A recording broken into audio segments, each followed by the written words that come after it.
Welcome back mga kakusina. Kumusta po kayo? Ngayong araw, gagawa naman tayo ng mabilisang pulutan. Inuulam rin naman ito ng karamihan. Isa itong halamang dagat. Ito yung guso. Sa inyo ba? Anong tawag sa inyo nito?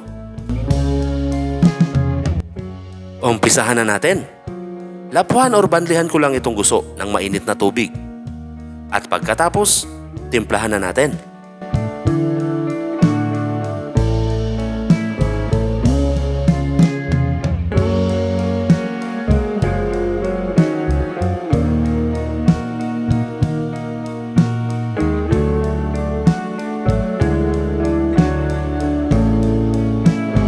Sa kinilaw, hindi pwedeng mawawala ang luya, sibuyas, at ang suka. Naglalagay rin ako ng paminta, pipino, kamatis, kalamansi, pineapple,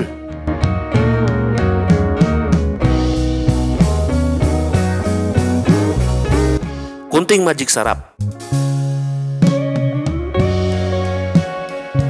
at asin.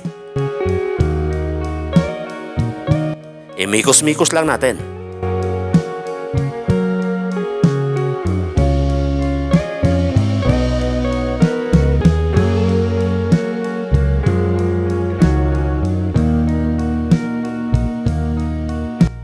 Tapos na tayo.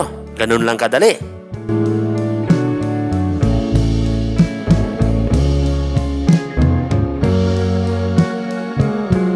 Tara na, kaon na ta.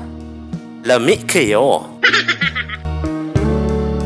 Kung nagustuhan mo naman ang video na ito, baka pwede mo itong i-like and share. At kung di ka pa nakasubscribe, pakisubscribe mo na rin ako at pakipindot ng bell all button para updated ka sa mga bago kong upload na videos. Maraming salamat po sa inyong walang sawang panonood. Mag-iingat po kayo palagi at God bless po sa inyong lahat. Bye-bye!